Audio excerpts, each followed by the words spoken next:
Morning, wherever you are. I am going to just ask Swati to join in.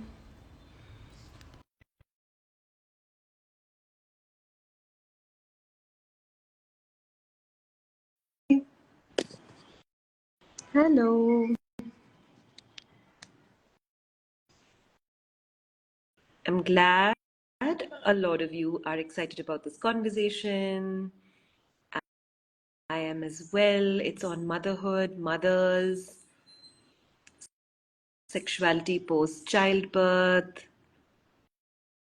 Yeah, remember, this is not an AME right now. This is an interview with Swati Jagadish, who will just be here in some time.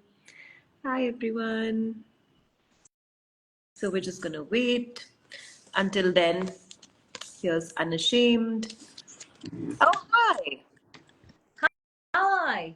There is Swati, everyone. For those who do not know, and it's quite difficult now at this point to not know you, Swati. This is Swati Jagadish, who runs a wonderful platform called Maya's Amma, has been running it for years, has a beautiful daughter called Maya. But more importantly, her work is very focused on mothers, intimacy, sex ed, psychology, holistic health, bringing these kind of fields together in a way that makes sense for the Indian context. And that's why I have been very excited, especially in the context of Unashamed, to kind of bring Swati on to kind of pick her brain about something I'm not familiar with at all, but I hear about it a lot in my practice.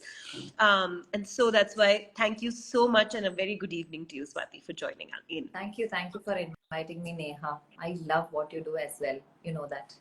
Thank you so much. You've been such a lovely supporter since the beginning of before sex ed became cool. I think you and I were doing a lot in our own spaces and trying to build awareness. And I think we've seen quite the rough edges of this field as well. Yeah. I'm glad it's easier for younger people, but it was not very easy when we started. Yeah.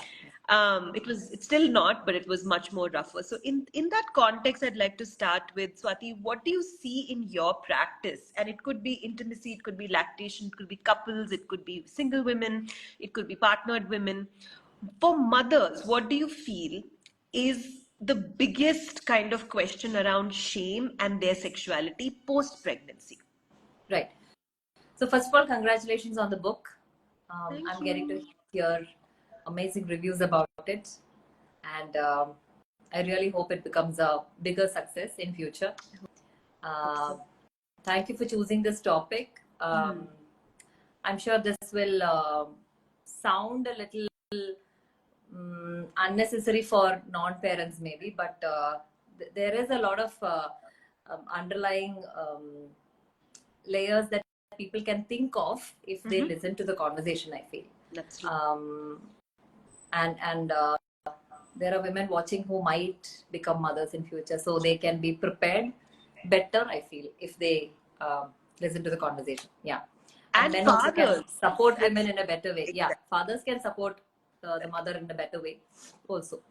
So yeah, Neha, so what all I see is on few aspects. Okay, so from the mother's angle itself, few things that are affecting her. Number two, from the whole pregnancy, birth, postpartum angle, what all are affecting her. From the society / family angle, what all is affecting her. Like that, few things I'd like to list out. Okay, lovely. So topmost thing I would say is until conception, most people do not think of what is going to happen during postpartum. So that is going to be a big hurdle. So I'll talk about it soon. But let's say a couple conceives and then they start with their checkups or their childbirth classes, whatever they're doing during that entire 9-10 months time. Unless and otherwise they conceived naturally. From then onwards, stress starts. Okay. So even during natural conception itself, the mother is in a very different, the woman is in a very different state of mind. Okay. Will everything go well? Because there is this huge fear around pregnancy and childbirth that has not been addressed in sex education. So sex education also, because it's not there, and because even today many people do not realize that childbirth or pregnancy is also part of sex education. That sort of awareness is highly lacking in the whole society itself. Even periods and all, somehow I can manage to explain. Or even consent, boundaries, body autonomy, whatever it is, I can somehow manage with something. But since pregnancy and childbirth is sort of given entirely to the medical fraternity, somehow we feel that we need to know anything about it. Okay. So during pregnancy itself, let's say the couple attends a childbirth education class. 12 to 14 hours of that information itself blows people's minds. So that gets them to know more about their body as to what is happening in trimester 1, trimester 2, trimester 3. This is how the baby is developing. So I need to be prepared in certain ways, certain kinds of nutrition, certain kinds of exercises or movement. Again, depending on whether it's a healthy pregnancy or risky pregnancy, those things can vary. So some women go through extremely risky pregnancies where in entire 8-9 months they are in bed rest. So those kind of things, they all add on to the woman's stress that's going to happen after the baby has arrived. So now she is holding it all in. She is not really expressing anything. Okay. So this I'm saying in the aspect of, okay, a risky pregnancy or IVF conception, IUA conception, they are going for fertility clinics, all that extremely stressful. Okay. Now, let's say the majority is not going to this. It's a minority that is going to this. Majority who probably naturally conceived and probably are going through a healthy pregnancy are also stressed. Okay. Because, what is going to happen? Will I get a vaginal birth? Will it become a C-section? If it's a C-section, how do I handle it? It's a major surgery. How will I recover this, that? Or which hospital do I go to? Or some parents want to try birth centers or alternate birthing practices. Will my provider be okay with this? My care provider is not answering these questions, or my provider is like this. Blah, blah, blah. So many things are piling up. So that is all there. Now, let's say they give birth. Now, from that moment onwards, from the hospital or birth center, wherever they are, breastfeeding becomes a big challenge for a lot of them. So many people do not expect breastfeeding to become problematic.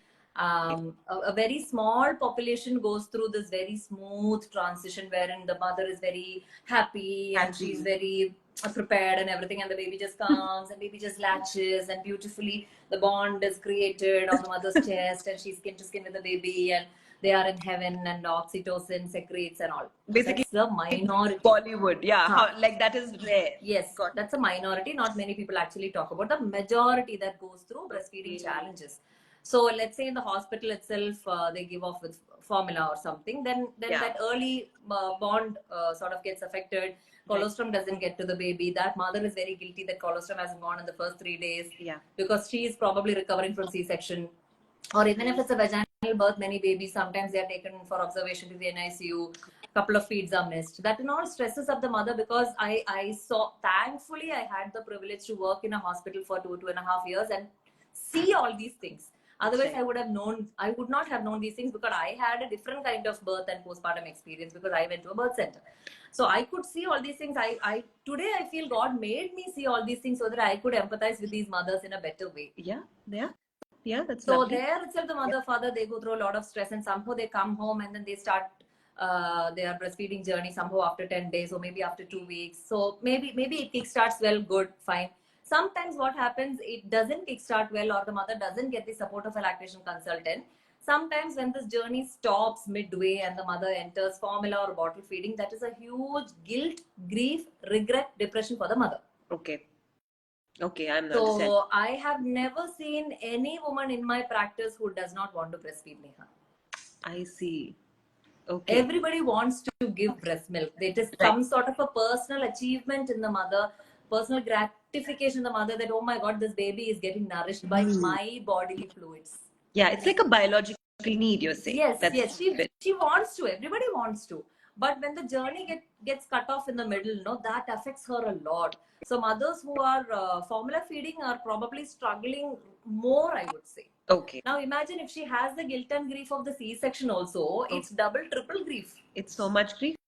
which we don't even consider. We're not even thinking through till that point. Now, maybe if the mother really expects a C-section for 8-9 months, let's say she had a medical issue that would anyway end up in a C-section, that mother is not that traumatized as a mother who goes through emergency C-section. Okay. Because there also preparation is not happening.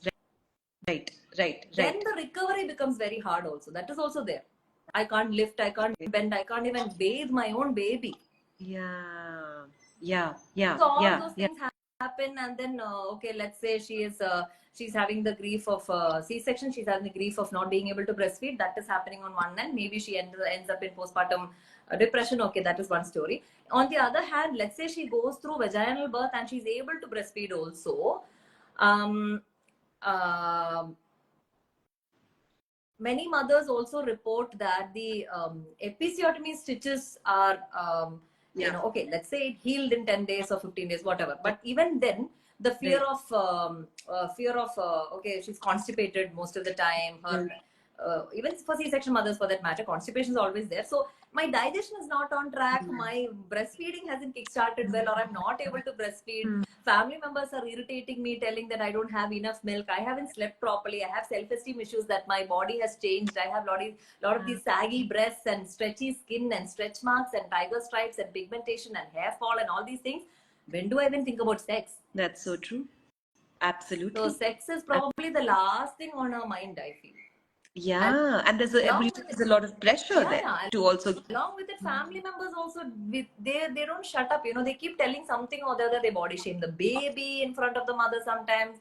People come to visit and they body shame the mother and the baby. Many people have told these postpartum mothers, you still look 4 months, 5 months pregnant.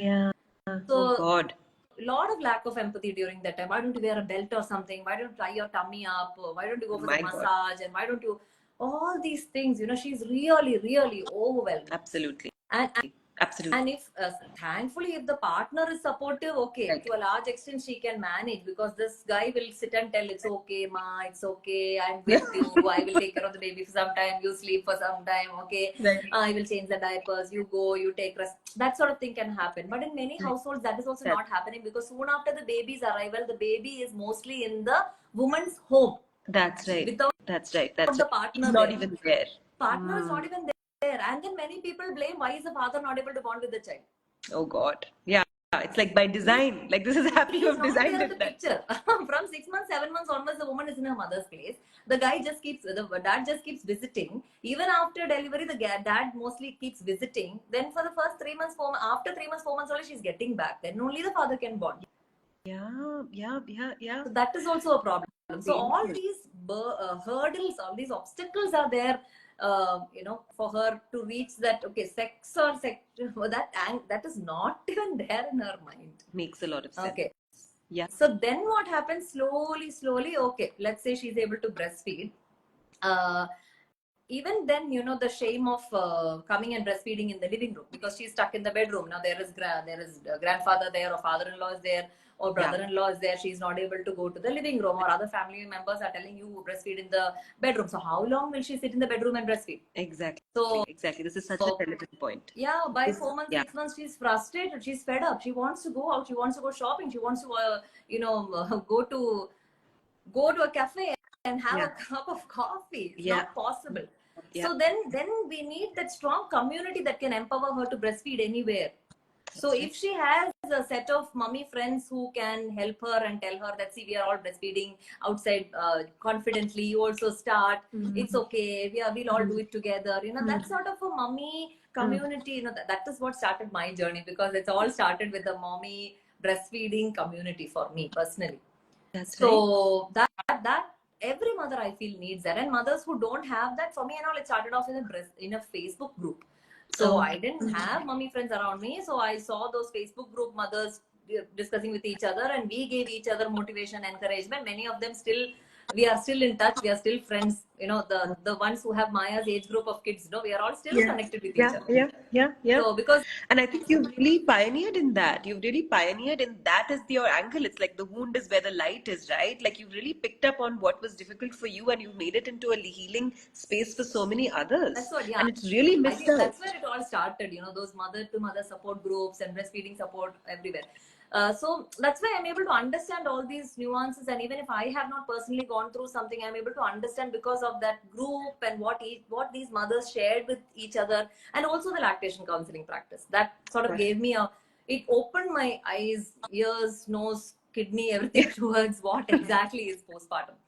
So I have not gone through a difficult postpartum. Yes, I had my share of struggles, that was there, but it was not difficult compared to many women that I see. Absolutely. So when they go through postpartum anxiety or postpartum mood disorders or postpartum rage or postpartum depression, or in very rare circumstances postpartum psychosis, sex is definitely not on her mind, and getting her out of that itself is a big huge challenge for the whole family, society, everybody. And then then when she slowly, okay, everything is kind of picking up, and okay, I'm breastfeeding or I'm bottle feeding, whatever it is. Now when do I get back to my career? So do I go back to work, or do I wait for a bit? Should I wait till 1 year? What will this baby do? Or okay, maybe I'm able to pump and feed, and as a lactation counselor, I can also guide her to pump and store the milk, and how to transport it back from office, and how to freeze it, and next day people at home, how can they thaw the milk, and how can they feed the baby? All that I can train them, but the mother, no, not many people do this very happily. They do it because there's no other choice. Right. Because it's a compulsion. She has to go for work, or they have EMIs to pay off, or things like that. And now if she's in a good space where she's okay to let go of the work for 1 year, then okay, at least 1 year she gets solid time to bond with the baby, to establish breastfeeding, or to even start off with solids. So at 6 months when they start off with solids, many mothers, what they tell me, even for me personally, what I felt was breastfeeding was easier, I would say. Even my bottle feeding friends used to say bottle feeding was easier. The solids is so difficult because not able to see the child making a mess, not able to see the child say a no. How can the child say a no? Why can't it eat what is there on the plate or in the bowl? Why is it making such a big mess? My mother-in-law is shouting at me, my mother is shouting at me, the child hasn't eaten anything. Because as a generation, we would have probably been feeding so much of food thanks to the Cerelac advertisements and the Nestum advertisements that came up in the 70s and 80s. The people at home, that generation of people, want the child to eat a lot. I see. So let's say 3-4 idlis and all, wherein the child's capacity would be probably 1.5 idlis. Right. So that adds to the pressure. Solids journey add to a mother's pressure more than breastfeeding, formula feeding, I feel. Got it. Child is not eating anything. Child is not eating anything. What do I do? My child is distraction fed. My parents are showing phone. My in-laws are showing tablet. This, that, gadgets. They're distracting. They're taking the child to the park and feeding. What will I do? What will happen to this child? So that and all becomes a big struggle. And so that's what I'm telling you. little things keep piling up. Throughout all this, if she has a good community support, if all the other mothers that she's in touch with, if they're all helping and encouraging each other to take it one day at a time, slowly and steadily, it's okay. All that is happening, and if a partner is also very supportive, and if she feels family is also not too interfering, then she'll manage. Got it. So I would say good information and awareness during pregnancy about what is going to happen during childbirth process. How can you manage if it ends up being a C-section? What can you do for recovery? Or okay, if it's a vaginal birth, then okay, all good. Recovery is at least a little faster. But then even then, mothers struggle with episiotomy and all that. So these kind of things. And what else? I had noted down something. Neha, 1 second. Yeah, no problem. So, I'll let's pause for 1 second, because you're saying so many very important points, and they're actually very deep, Swati. So I'll just mirror back a few things you said, just to kind of hone into the audience as well. You said there are the majority of this of mothers do not go through this amazing easy pregnancy where there is natural bonding with the child after the end of the childbirth, which is what is shown in social media, even like film, movie, Hollywood, Bollywood. So when a young woman is trying to kind of consider with her partner that, hey, should I have a child with this guy, she's actually not empowered, you're saying, to actually even think of the entire journey. He's not at all in the picture. He's like, okay, great, I'm a stable guy, like that's it. Or many times for people like us, people who come are not in very good relationships as well. So it's not a stable guy, or she's not a stable woman herself. So or even for queer people, right? Like there's not a lot of stability going on. So there's kind of like, you're saying, a lot of factors that make that anyway difficult journey 10 times more difficult, And on top of that, you then named a very relevant, and I want to hone in on this. You named privacy issues in India, which nobody talks about in social media world, that we don't live in this European bubble of independent houses for everyone. We live in 7, 8 people families. This is the norm in India. So like what you beautifully said, the person's going, she's had a child, she's going to the living room trying to get back to normalcy, and grandfather's there, father's there, nobody's trained in the family to give her privacy, and she's really struggling to kind of come back to normal. You said that. And then you said that this kind of leads to this additional pressure of her not prioritizing her sexuality at all. It's not even in the picture. And perhaps what I see from my end is the couple coming in and sort of saying, we're at the end, like after pregnancy, she's changed. She's not having sex. And I'm like, yes, she's not having sex. Like, she's not a machine. You have to help her.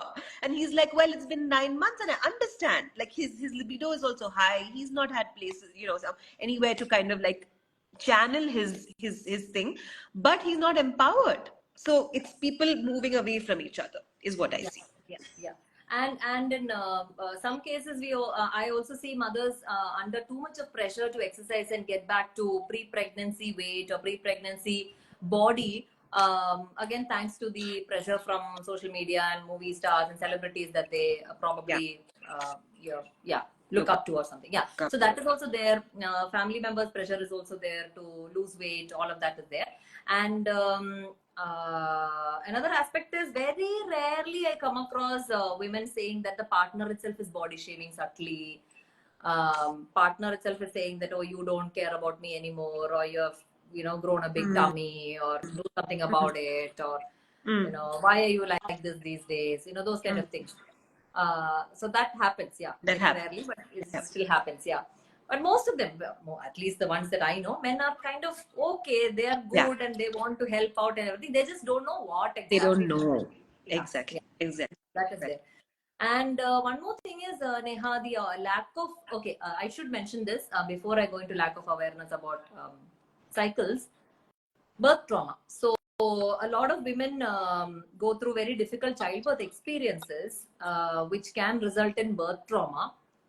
Wherein, one reason is, emergency C-section, I never expected this happened so quickly before I could integrate that experience. They go through immense stress and trauma. Even vaginal birth, sometimes what happens, my water bag was broken without telling me, or they did a pelvic exam without asking me, or so many people did the PV without my consent, or, those kind of things and all really affect her. It becomes very traumatic for her to process the birth itself. So I know mothers who come to me sometimes, who came to me for lactation counseling. They'll sit in front of me and they'll start off with the breastfeeding experience and what is going on and all. But from there, automatically the conversation goes into birth, and she'll be like, ma'am, you know what happened? I just went for 37-week checkup, ma'am. They asked me to get admitted next day itself because of less fluids, ma'am. And now on a Facebook group, I'm seeing this gynec who has actually guided my couple of other mothers that if they had less fluids, they could increase the fluids, it seems. And I was never aware of it, ma'am. How can they do it to me, ma'am? So which means it should not have happened. No, my baby could have got 1 or 2 weeks extra inside me. No, ma'am, I feel extremely traumatized because of this. Why are they not informing? Why are they not educating? All these things. So it's up to us to go educate ourselves on childbirth and best practices and evidence-based birth practices, and then seek a care provider who can actually give, follow our birth plan, or talk to us in an open, honest way, etc., etc. Right. So that sort of preparation is absolutely important. The couple has to go through good childbirth education classes. Versus kind of this idea that let's leave it on the doctor, leave it on the hospital, leave it on, they'll take care of it. Rarely happens. Like the success factor is very less here. Yes, because one more thing, Neha, from childhood, we have always bowed down to authority. No, so when we see doctors on a pedestal and then they say something and we're like, okay, fine, without question, we can actually ask them questions. We can ask them doubts, or that space is not there. Again, we can't blame the doctor also, because they are also seeing so many people. It's actually, I think, 1 obstetrician for 1 lakh women in India. Crazy. I mean, that's horrible. That's the ratio. My gosh. Thanks for naming that. And like the birth trauma piece, that birth itself can be traumatic for so many women, right? Not the pregnancy, not the preparation to the pregnancy.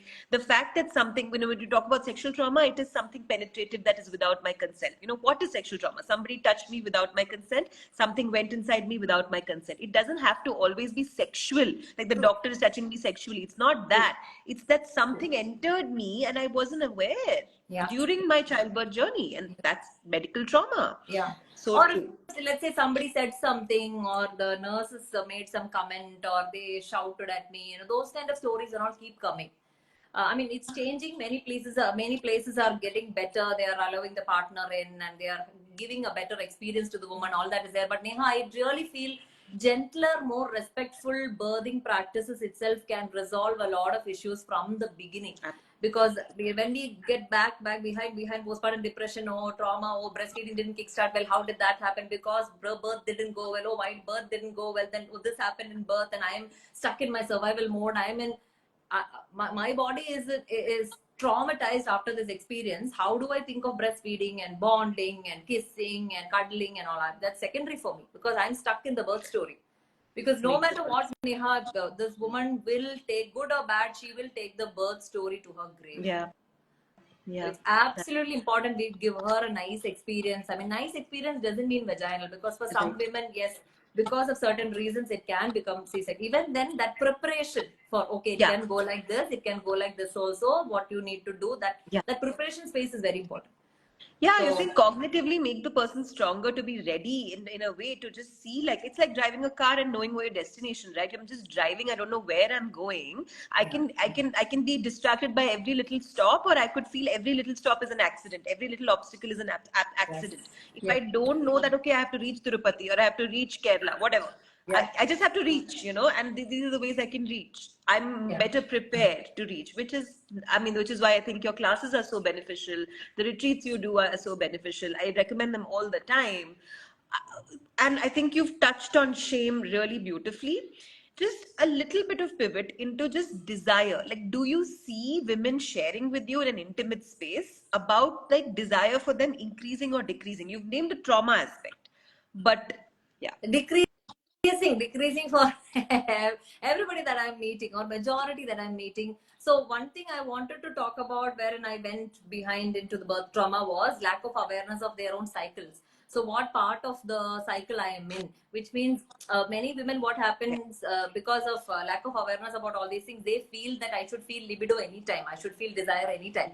So that itself is not a reality. There are a couple of days in a month wherein you will feel it. There are few days in which you will feel good and all. But there are days where you will never feel anything. Is something everybody should learn from a very, very young age.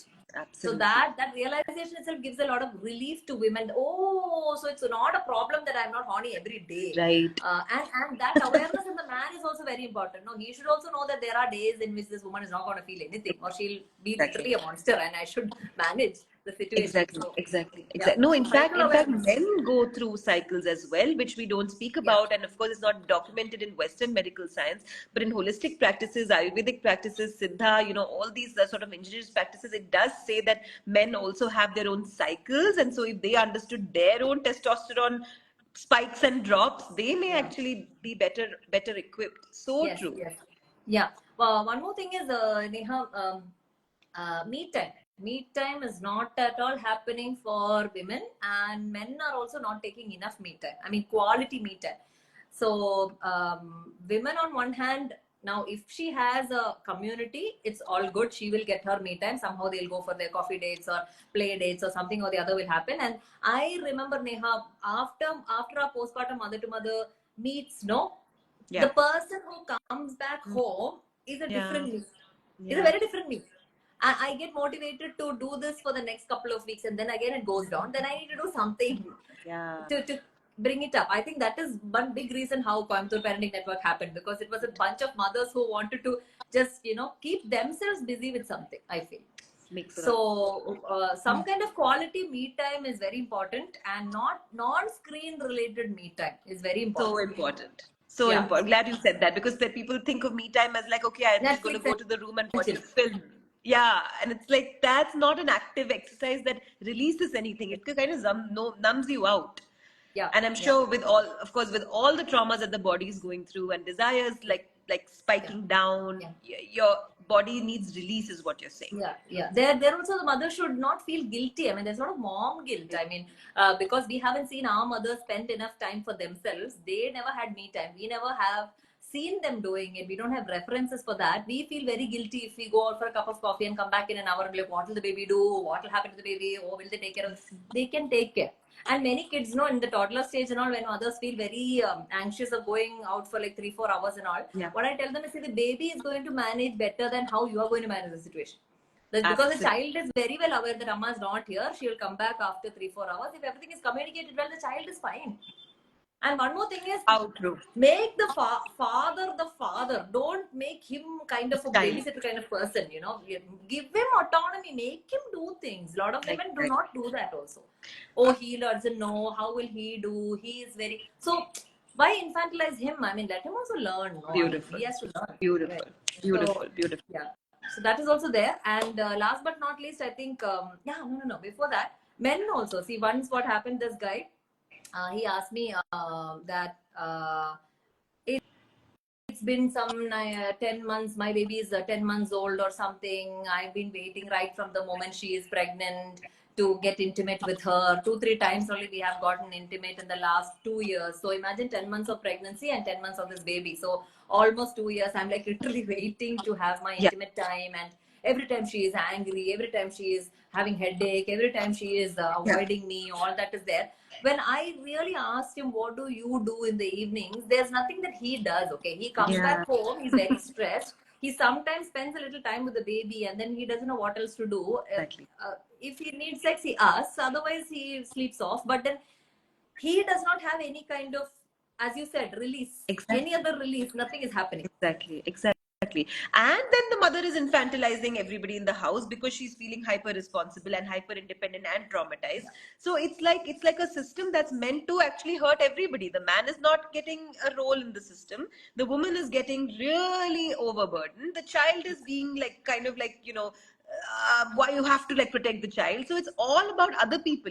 Nobody's taking care of themselves in this unit. And I think that's the end that I see in my couples therapy and family practice. And that's what I see, that okay, great, like now you've come to a sex therapist, they should fix you and they should make the man less horny and the woman more horny.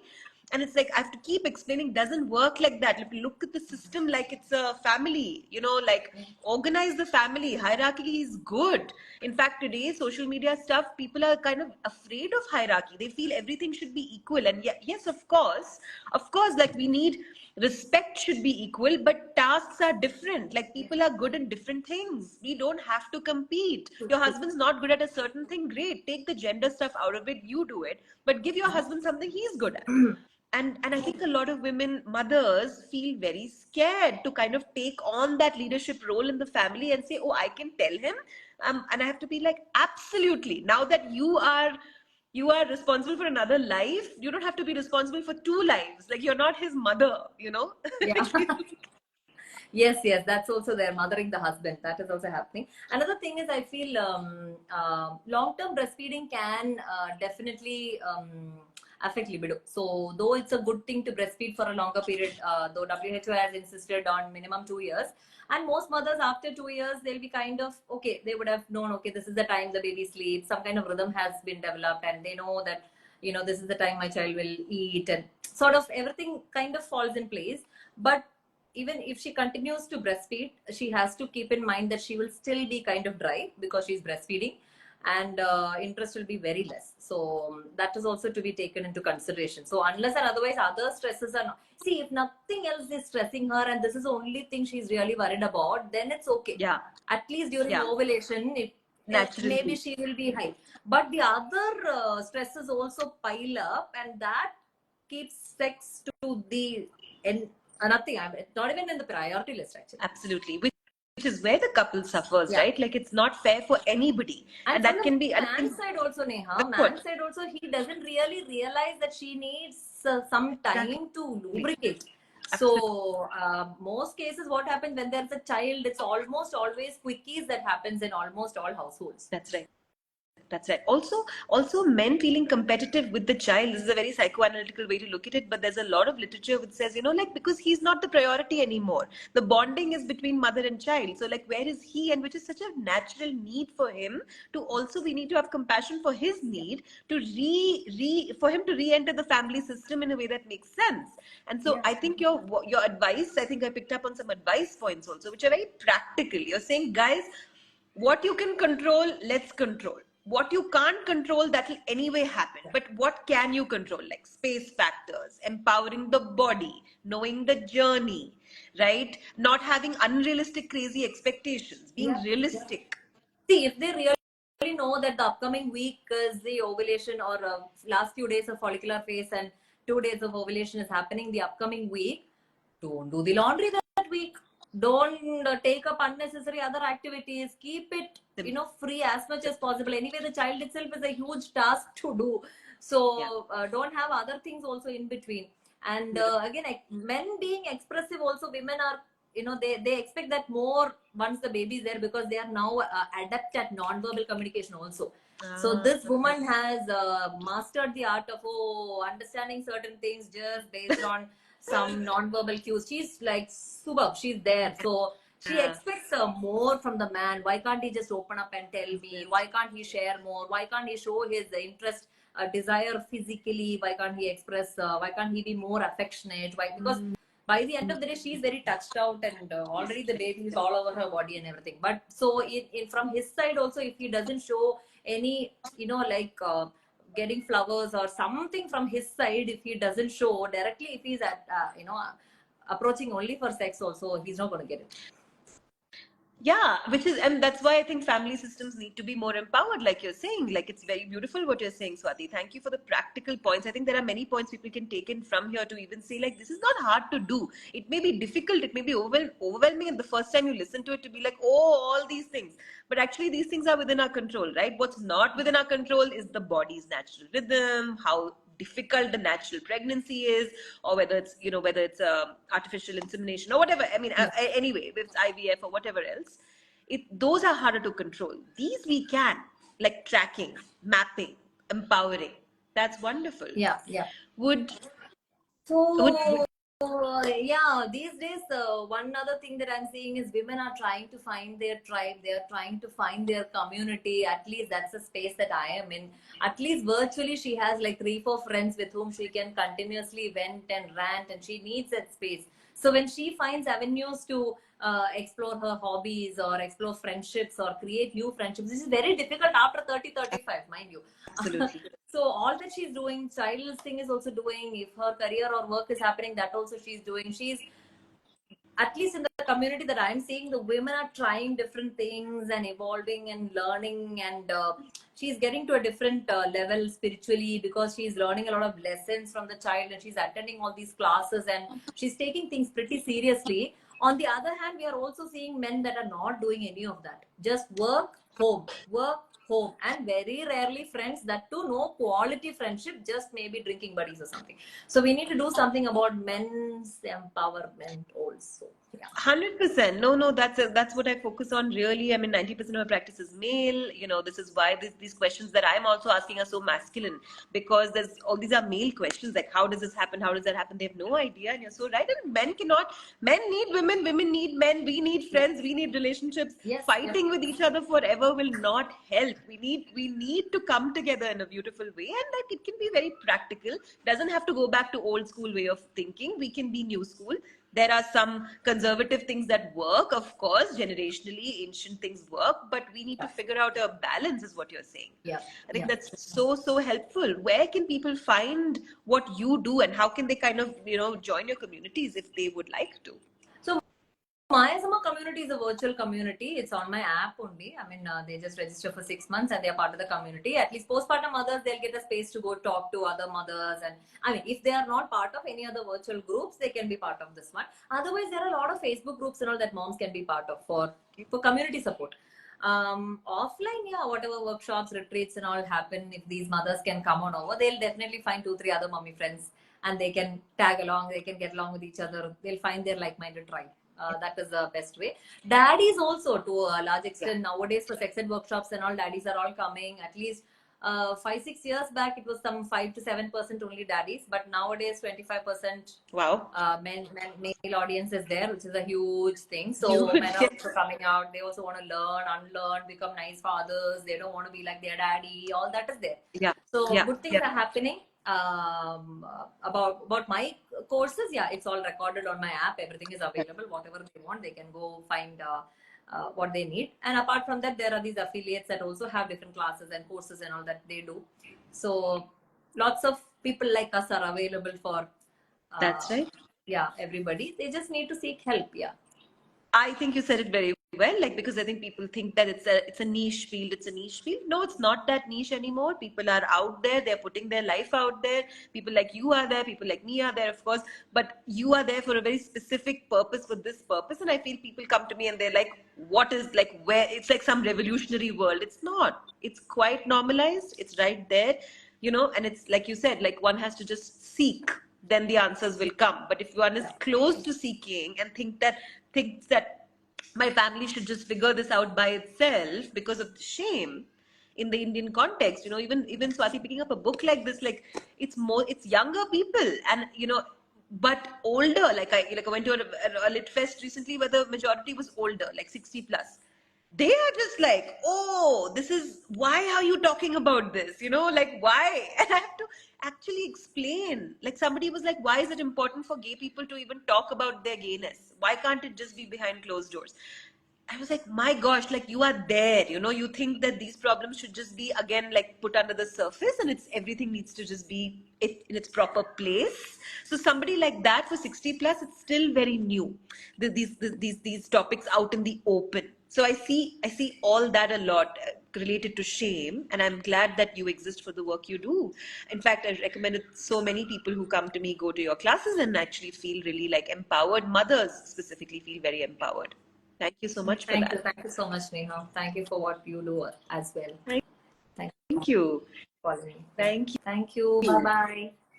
And any parting things that you'd like to say, you can say it now, or if you think it's more than enough. I mean, because I've been dealing with different pockets of people, let's say pregnancy, childbirth, postpartum, that gang, and also youngsters, and also just couples who haven't decided on a baby, and also these girls who come without knowing what an orgasm, that gang.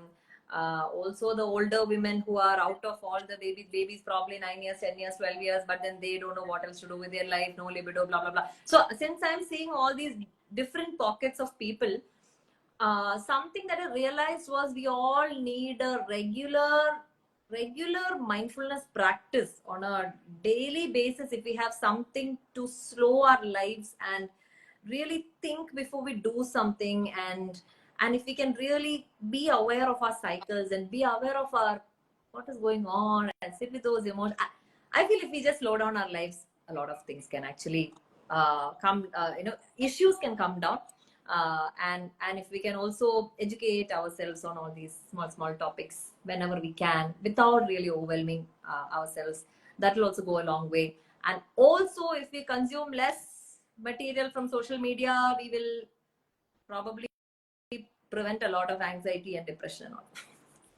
So powerful, so relevant to some of the things that are coming up. So some of the questions also around shame. Yeah, the antithesis to shame is slowing down and actually just feeling. Thank you so much, Swati. Thank you. This was lovely. So once again. Thank you. Most Thank you. Bye. Bye. Bye, everyone. See you soon. Bye. Okay, so you know where to find Swati. I'm going to end the live, and we will not take questions right now. Bye-bye.